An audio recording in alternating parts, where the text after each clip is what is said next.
ওই যে ওই পাশে একটু লড়ছে। হ্যাঁ ওই যে ওখানে, হ্যাঁ একটু ওই পাশে দেখবো এখন।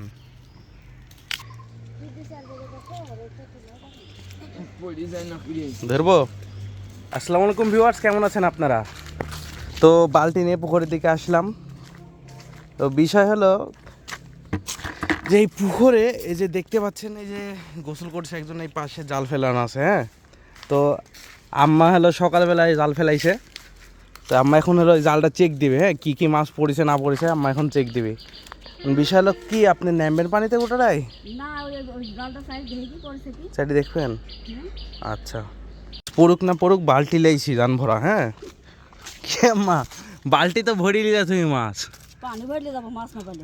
জাল তো পাতিছেন আপনি, মাছ পড়বি মনে হয়। দেখা যাক পড়তে পারে। আসলে আমার এই পুকুরে এখন হলো মাছ আছে সম্ভবত দেশীয় প্রজাতির সব মাছ। এখন মাছ পড়েছে কিনা কে জানি। ওখানে কি আটকে আছে কি আম্মা? এই কালো কালো মনে হয় না মাছ পড়েছে। যে বড় বালতি লাইছি, বালতি ফাঁকাইলি যেতে হবে। ধরবো আর দেখি কিছু পড়েছে নাকি। এই পাশে কিছু আছে। সাপ সাপ ওই যে মাছ, ওই যে মাছ, ওই যে ওখানে লাফাচ্ছে নাকি কুন্ডি মাছ পড়লে ওখানে একটা পড়তে পারে। হ্যাঁ, ওই যে ওই পাশে একটু লড়ছে। হ্যাঁ ওখানে, হ্যাঁ একটু ওই পাশে দেখবো এখন।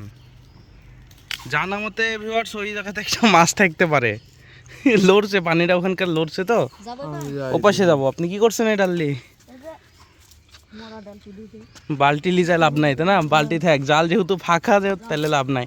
নিচ দিয়ে গেল, দাঁড়া দাঁড়া দাঁড়া, আমিও যাবো। আল্লাহ আকবার, সামনে কিন্তু কাদা ওগুলি। আর এই ঘাসগুলো সব আমি লাগাইছি। এই যে মাছ মারছি, মাছ মারছি যে পুকুরে জাল ফেলা দিয়েছি, দেখি মাছ পড়ে নাকি।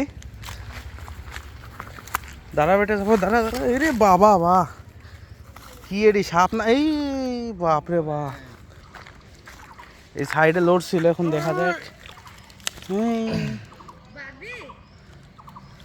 কই একটাও মাছ নাই। ও যা ওরি ঠিক আছে, একটাও মাছ নাই। এই জাল পাতি কাম নাই,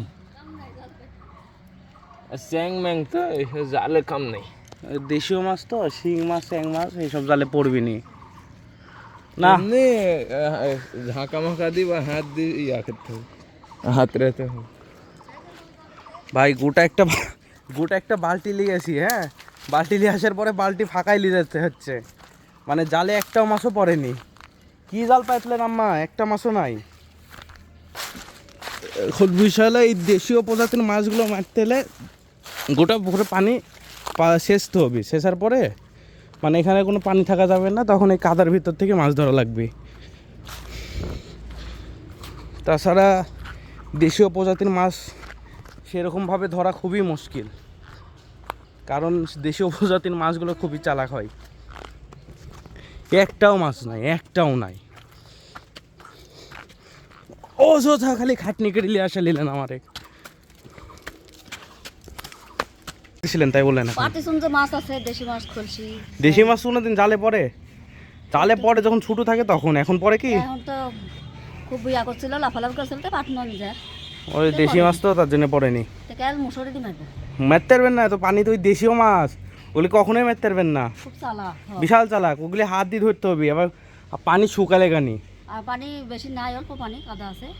পানি শুকালে গানি মারতে পারবেন, জাল দিয়েও মারতে পারবেন না। তাও নামবো, দেখা যায়। তাও নামেননি, আমার ভিডিও করা হবেন। ভাই ওই দেশীয় মাছ আমরা পানিতে নামি জাল দিয়ে মারবি, এখন অনেকখানি পানি আছে, তাও তো দেখা যাক। পানিতে নামুক আমরা, আমার কোনো সমস্যা নাই, আমি মানা করার কাজ মানা করলাম। আজকের ভিডিও এই পর্যন্তই, আবার দেখা হবে নতুন কোনো ভিডিও নিয়ে। আল্লাহ হাফিজ ভিউয়ার্স।